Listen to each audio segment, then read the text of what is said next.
everyone, welcome back to my channel. Hope you're all doing well out there. And today on this edition of The Case for Physical Media, we're going to talk about a brand new 4K release from Scream Factory from one of our great horror filmmakers. This one's highly debated online. I've seen a lot of different views on this release, a lot of different reviews on it, what people think about it. So I'm going to give you my thoughts on this. I watched this last night with Troy, his first time ever seeing it.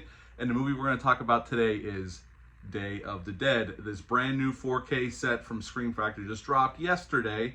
I know some folks got it early. I just got mine yesterday, watched it last night. I watched some of the special features. We're gonna talk about the movie, we'll unbox this bad boy, and then we're gonna talk about the transfer, the audio mix, and the plethora of brand new special features and old ones that were ported over. We're gonna talk about them all. I got to watch some of the new stuff. I didn't get to watch it all, but I got to watch some of the new stuff. But I did get to watch the movie last night. All right, I do like this artwork. I know it's highly debated online if this is AI or not. I think this artwork works for the most part. I dig it. It looks good. And I like this rigid cardboard slipcover that we got. But let's talk about the movie first. This is written and directed by George A. Romero. This came out July 19th of 1985. It went out unrated. It's an hour and 41 minutes long. Had a budget of $3.5 million, and upon release, it only made $5 million. But I mean, it's gone on to obviously grown a following, and I've always really liked this movie. Well, I'll give you my thoughts on the film itself. Now, this was the third of Romero's Dead trilogy. Now, he would come back in 2005 to give his Land of the Dead, and then Dire of the Dead and Survival of the Dead. But this all capped off in 1968 with Night of the Living Dead, and 1978 with the very popular Dawn of the Dead, which I love that movie as well. And I love Night of the Living Dead as well, and I like Land of the Dead. Although I don't think Land of the Dead ever lives up to the first three in this trilogy. Well, original trilogy. Anyway, in this film, we got Laurie Cardle playing Sarah. She is a scientist that lives in this bunker with this small military unit. Terry Alexander plays John. He is the helicopter pilot. Joe Pilato plays Captain Rhodes, a magnificent scumbag, and Joe Pilato's great here. I love his character, even though he's despicable, he's awesome. Richard Liberty plays Dr. Logan, or Frankenstein, and Sherman Howard, or Howard Sherman, whatever you want to say it, plays Bub. We got John Amplas in here. Greg Nicotero plays one of the Army guys. I mean, we got a lot of Romero regulars here. This film is pretty much, I mean, each film, Night of the Living Dead was the outbreak. We're seeing the beginning of the outbreak of the zombie apocalypse. Dawn of the Dead, it's escalating, but humans are still in charge for the most part. This is where the humans are in the minority, and the zombies are definitely the majority of the population of the world. And we're thrust into a situation with this small team living in this missile silo or bunker in Florida, and they're trying to find any survivors, but they've had no luck. They haven't heard anything from Washington, D.C. in quite some time. So they think they're truly alone. They have not been able to talk to anybody, haven't seen anybody, and the group is breaking down. The military, Captain Rhodes, is a little off, but also he's on a power trip. Sometimes I can see where Rhodes is coming from, but he's definitely an asshole, and definitely a dangerous asshole at that. And he has soldiers like Steele, although Gary Clark Steele is awesome. I love his performance here. There's moments in this film where Steele is actually the voice of reason. I mean, I don't want to get into a deep dive of this because we're here to talk about the disc itself, but Steele at moments is the voice of reason, even though he's freaking bombastic and over the top, and he's definitely a soldier where he'll take orders. Like when Rhodes tells him to kill Sarah, he doesn't want to do it, but he will do it because he was ordered to do it. So, but I love Gary Clark here as Steele. He's freaking great. The whole cast is great here. And pretty much the scientists are trying to do experiments on the zombies to figure out if they can reverse it or kill them permanently. And they're not really having any luck except for Frankenstein, who he's been able to domesticate this one zombie, Bub. But still, he's making progress, but nothing that's going to get them out of the shit they're in. And Rhodes even says that. I mean, there's no way out of this. It's a very dire situation. This is definitely the darkest of the three. And pretty much, you know, the zombies get into the facility, and they got to fight their way out. Most of them get killed, and Sarah, John, and the radio guy make it out, and that's the end of the movie. They fly to an island. That's the end of Day of the Dead. What to like about this film? The cast. I think the cast is great here. Again, this is the darkest of the original three movies by far. And this is the darkest of all of Romero's movies in terms of the Dead movies. And I think the tone works extremely well. I mean, this is a very dark, and it's end of days type of stuff. And I think on the small budget of $3.5 million, Romero does a lot with just $3.5 million. You got to give up to Tom Savini and his crew. The makeup effects here, this is Tom Savini's masterpiece in my opinion. Even he thinks so. I've seen him talk at conventions several times, got to ask him about this movie, and he even said this is the movie he's most proud of. And the zombie makeups hold up. Even under 4K scrutiny, the makeup looks fantastic. It still holds up. Some of the gore on display here is some of the best gore of any zombie movie, and it looks amazing. So the makeup effects are definitely #1 in this film. The direction by Romero is on point with the other two films. Romero was a really great horror filmmaker, and this is no different. I don't really have many negatives of this film. In all honesty, this is my favorite Dead movie. I love Night. I love Dawn. I love this movie. This is my favorite Romero zombie movie. It always has been since I was a kid, and it continues to be. No matter how much I watch it, rewatch it, it's still my favorite of all of the Dead movies. And the movie itself, I would give a 9.5 out of 10. 9.5 out of 10 for Day of the Dead. I love this movie that much. This movie was shot in the Wampum Mines out by Pittsburgh. It was an old limestone mine. They shot for a very long time under there in the dark, and I think it was 55 degrees at all times under there.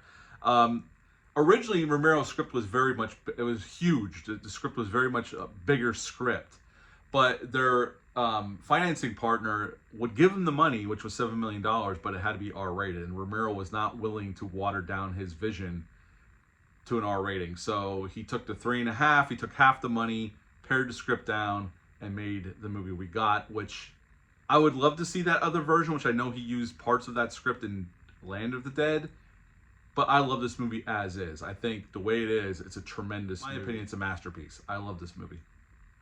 9.5 out of 10. I can go down more trivia, but you can watch all the special features on here. They'll tell you everything you want to know about this movie. So let's get into this disc, this highly talked about disc. I've seen a lot of videos on YouTube. I see a lot of rumblings on social media about this. So I'm going to give you my thoughts. We're going to unbox this first, and we'll dive into the transfer. I'll tell you what they did to it and the sound, the audio options available on this, and we'll go down the brand new bonus features as well. Okay, this is a 4-disc set. So first we got this nice cardboard slipcover. And they did give us, I'm going to put that down, a bunch of lobby cards, which is cool. Different shots from the movie.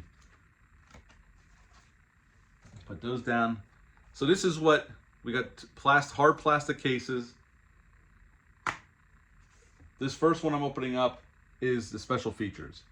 Disc 1 of the special features has the documentary, 85-minute documentary from the Blu-ray special edition that was released by Scream Factory. This is a great documentary. And Romero was still alive, so it's great. You get to see Romero, Savini talk about it, and Laurie Cardell and Joe Pilato was still alive when they made this, and etc. John Harrison's in it. Everybody involved in the movie pretty much is on this documentary. So it's a great documentary. This is the second Blu-ray with the brand new features, which we'll run down in a moment. So we got that case, and then in this case, we got the Blu-ray of the film. They did give us a Blu-ray and the 4K of the disc. Okay, so let's go down what they did to this. It's a 4K restoration from the original Inner Positive. The Inner Positive, if you don't know what that is, that's what they make all their prints off of. Not the original camera negative, because they want to save that and archive it. So they make it Inner Positive, and then that's what they make all the reels off of that are going out to theaters. They were unable to find the original 35mm camera negative. I don't know where it is. Nobody seems to know where it is, but they were able to find the original Inner Positive, and that's what this 4K version is derived from. 4K scan from the original Inner Positive, Dolby Vision and HDR, presented in the original aspect ratio of 1.85 to 1. For doing a little research, the Blu-ray was not presented in the original aspect ratio. I don't remember what that ratio was. I saw the number, but I don't remember. But this is presented in the original aspect ratio of 1.85 to 1. Now, they give us some varying audio options. We got a brand new Dolby Atmos 5.1. We got a 2.0 DTS track. We got a Laserdisc 2.0 stereo track as well. So You could decide how you want to watch it. I watched it last night. I'm going to go off of the Dolby Atmos track. That's the one I watched it last night with Troy. All right, before we get into special features, let's talk about the transfer. I'm going to tell you where my expectations were for this. Day of the Dead has never been a colorful movie besides the gore, if you think about it. Most of it takes place in a mine. There's a lot of inky blacks, which do show up nicely here in this new 4K. But not a lot of pops of color except for the blood and the gore. That's where the pops of color come from, or the red lights in the cave when they're out running, trying to escape when they put them in the pen towards the end of the movie. But there's really not a lot of pops of color here. So I wasn't expecting a gorgeous transfer here. I was just hoping for more clarity and just a nicer, clearer image. Did I get that? For the most part. Do I think this is a perfect 4K restoration? No, I don't.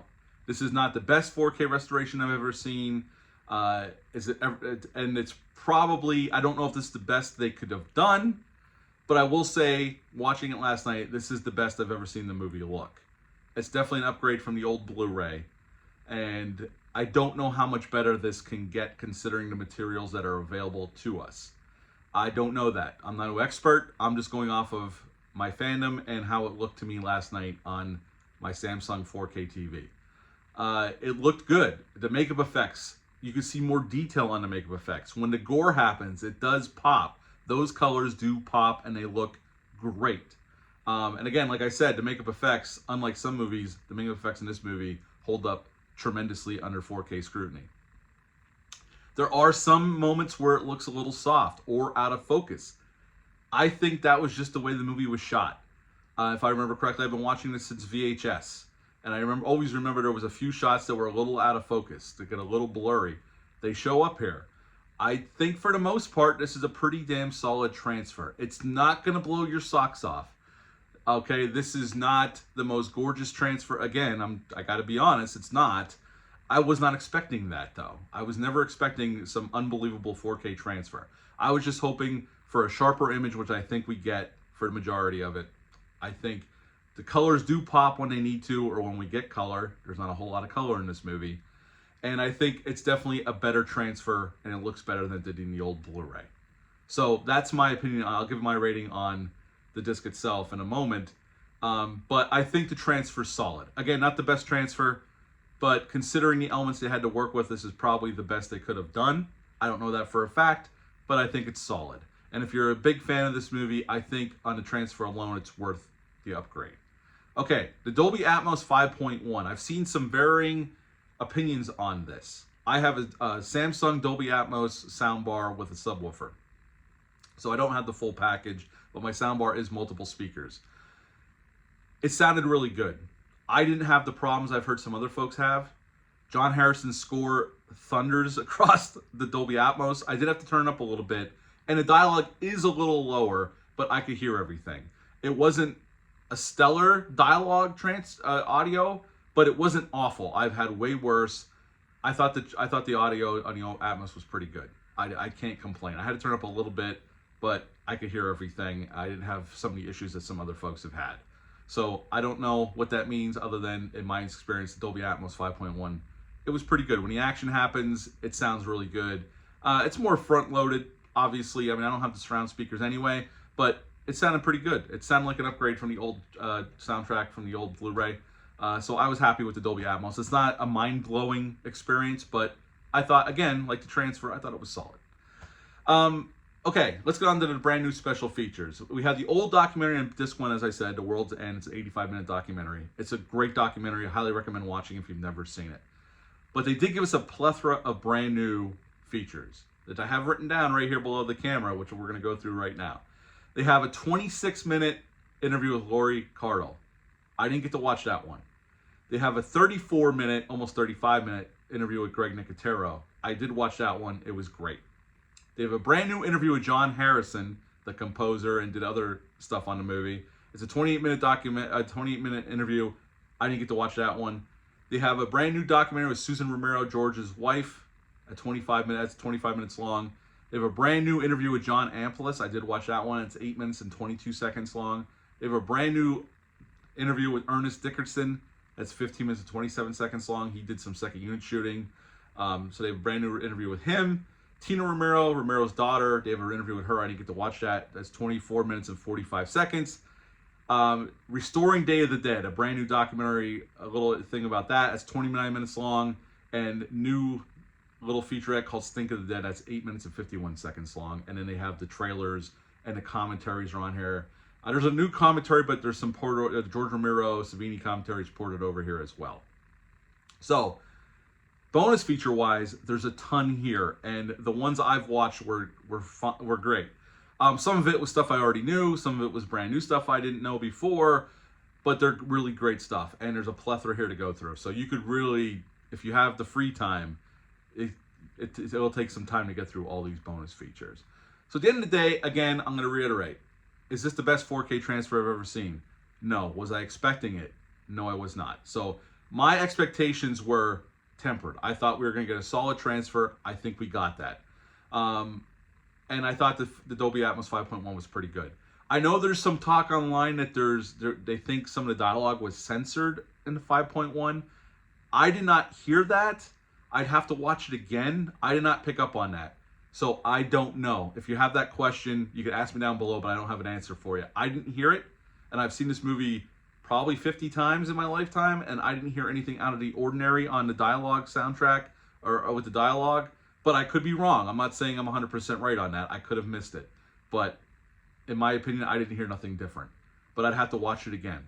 I only watched it once, and it was last night, so I'd have to watch it again to pick up on that, but I didn't notice it. If you did notice it, leave a comment down below. Let me know. I'd love to go to that spot on the movie and see if it's different. I didn't notice it, but I know that that's going around online, so I can't answer that question. I don't know. I didn't hear it. But at the end of the day, again, the movie, a 9.5 out of 10. The disc itself, the set itself, I'm going to give a 9 out of 10. With the bonus features, I think the transfer is solid enough. I'm happy enough with it. I won't be buying another version of this. I know there's rumors Second Sight's going to do one. Good for them. I've bought the Dawn of the Dead 4K off Second Sight. They do great work over there. I'm not spending a ton of money again for another version because it's going to be more money than I spent on this one. I'm happy enough. I love this movie. It looks good. It sounds good. Has great special features. So I would give the disc and the box set itself a 9 out of 10 and the movie a 9.5 out of 10. Have you bought this yet? Are you going to buy it? Do you have it on pre-order? Did you pre-order this bad boy? Leave a comment down below. Let me know. That's it for this one, but until next time, bye.